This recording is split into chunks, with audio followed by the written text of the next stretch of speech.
Assalamualaikum warahmatullahi wabarakatuh.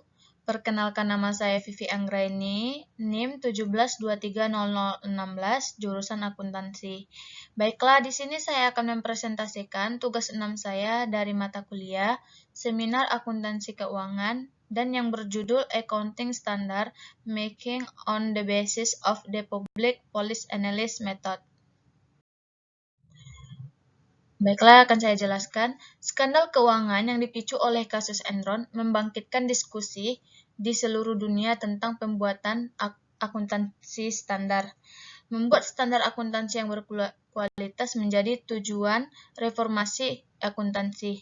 Prinsip akuntansi yang diterima secara umum di Amerika Serikat pernah dianggap sebagai akuntansi yang paling sempurna prinsip di dunia, dan sebagai model yang diikuti oleh institusi masing-masing negara, termaksud Komite Standar Akuntansi Internasional yang menetapkan prinsip-prinsip akuntansi. Pada tahun 2001, namun serangkaian skandal akuntansi Amerika dipicu oleh kasus Enron yang menyebabkan introspeksi seluruh dunia tentang prinsip akuntansi yang diterima secara umum di Amerika Serikat. Di Cina, standar akuntansi menghadapi banyak masalah. Standar akuntansi di Cina adalah sering diubah dengan perubahan semacam itu membuat perusahaan sulit untuk diikuti. Departemen Keuangan menerbitkan sistem prinsip akuntansi baru yang terdiri dari 38 standar akuntansi khusus. Dalam berpromosi koordinasi internasional, pembentukan prinsip akuntansi Cina harus dilakukan oleh lebih sesuai dengan ekonometrik dan prinsip-prinsip laporan daripada kesamaan bentuk. Sejak abad ke-20, metode keputusan efektif dan tanggung jawab fidusia telah dibentuk karena pemahaman yang berbeda tentang tujuan akuntansi. Analisis kebijakan publik adalah proses dinamis dan bertingkat, di mana masalah penataan itu berkarakteristik substansial ekonomi dari standar akuntansi sebelum merancang skema penyelesaian masalah. Mengidentifikasi masalah merupakan prosedur terpenting dalam proses pembuatan kebijakan publik. Dengan keraguan yang masuk akal dan analisis yang benar, masalah-masalah yang sulit akan ditata ulang dan menjadi masalah baru. Skema penyelesaian harus ditemukan. William N. Dunne, seorang sarjana Amerika, menghargai kebijakan publik analisis sebagai ilmu analisis masalah. Peneliti kebijakan publik menghabiskan 2/3 dari energi dan waktu mereka pada analisis masalah daripada mencari metode pemecahan masalah.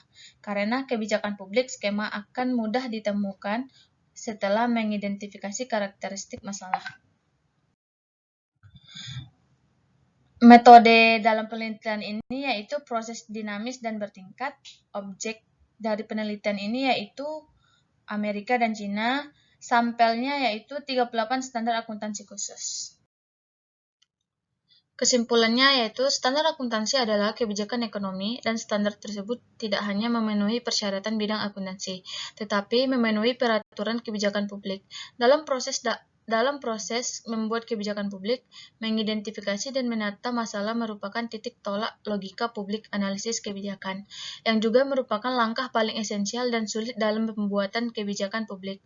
Terbaik standar akuntansi hanya dapat dibuat dengan menggunakan metode analisis kebijakan publik dalam prosesnya, membuat standar akuntansi, dan dengan demikian menemukan esensi ekonomi yang tepat dan tujuan masing-masing standar akuntansi.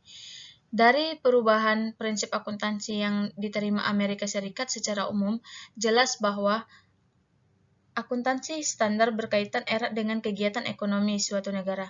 Kualitas akuntansi standar akan secara langsung mempengaruhi derajat pelaksanaan standar akuntansi tersebut. Analisis kebijakan metode akan meningkatkan sistem standar akuntansi, kurangi frekuensi mengubah standar akuntansi, dan melaksanakan standar ini secara stabil.